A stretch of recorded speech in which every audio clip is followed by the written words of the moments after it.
In this video, we are going to do a steady-state dynamic analysis.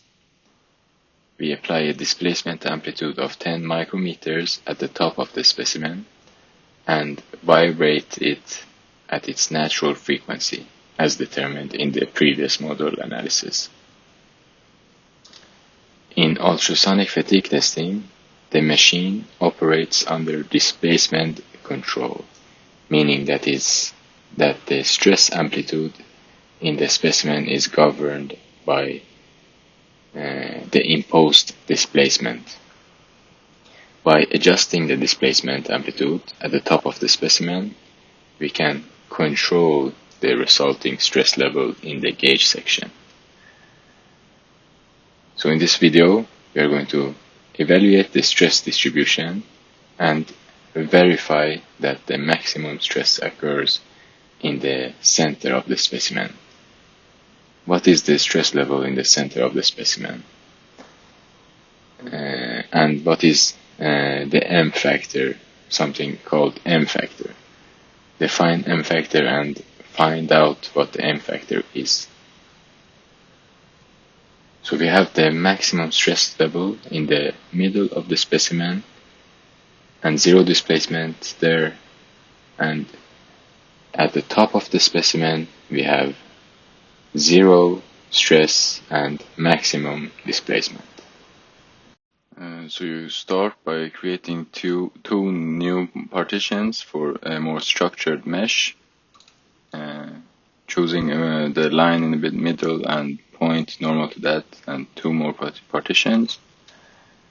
And when you have a steady-state dynamic analysis, you need to introduce damping to the system material, and you go to mechanical damping. When you choose that, you enter 10 to the power of -6 for beta here, because when we have Rayleigh damping and the frequencies are high, only the stiffness proportional damping has an effect to our damping system. The mass proportional here, alpha, does not have much effect. So yeah, you go input the value here, you press OK, because in theoretically when we are in resonance, the response becomes infinite in an undamped system, and to get the physically meaningful results, you need to introduce damping in the system. So then you delete your last step that you have done. You create a new one, steady state dynamic direct, and you remember you choose linear, compute real response only, and the natural frequency was 20,023, let's say 25, and you go maybe 75 here, the lower frequency, and 19, or maybe 20, 25 was the frequency, and you go 50 above that, so 75, and 50 below, and you do how many numbers? You go 75, 1,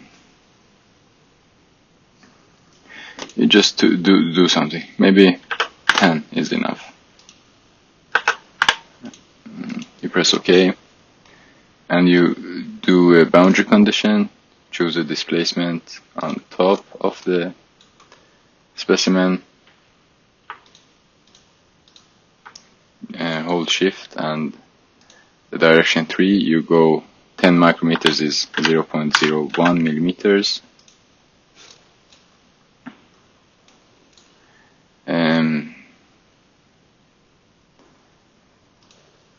So I created a partition to mesh the part. So let's do that.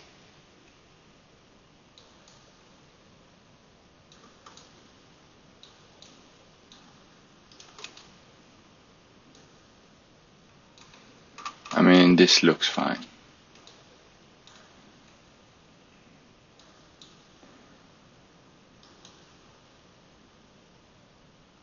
You can refine the mesh if you want, and the element type.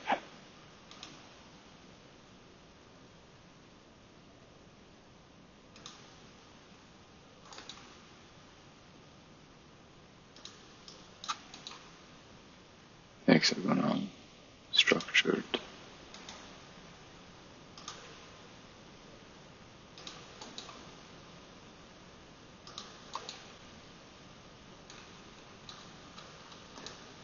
You can refine the mesh in the middle.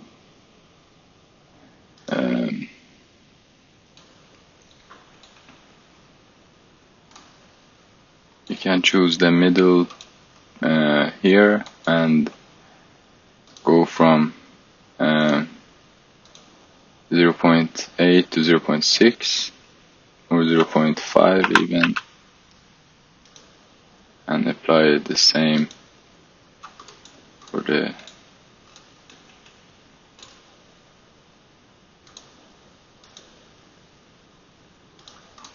middle part there. Yeah, it's a better and finer mesh in the middle. So when you're done with the mesh, you go to job, create a new job, call it whatever you want, steady state dynamic analysis, and you submit it. And when you are done, and when the simulation is done, you have your 10 points, and you can go to results, choose the stress in the direction that you want, so in the longitudinal direction, and as you can see, the maximum stress in the middle is 177 megapascal, and you can see the frequency that the eigenfrequency was somewhere between here, maybe, doesn't matter, 178 megapascal is the maximum frequency in the middle, and you divide this by the amplitude that you have applied in the top, so 10 micrometers, megapascal divided by micrometers, you can get 17.8 for the M factor. This M factor is important when you design the specimen for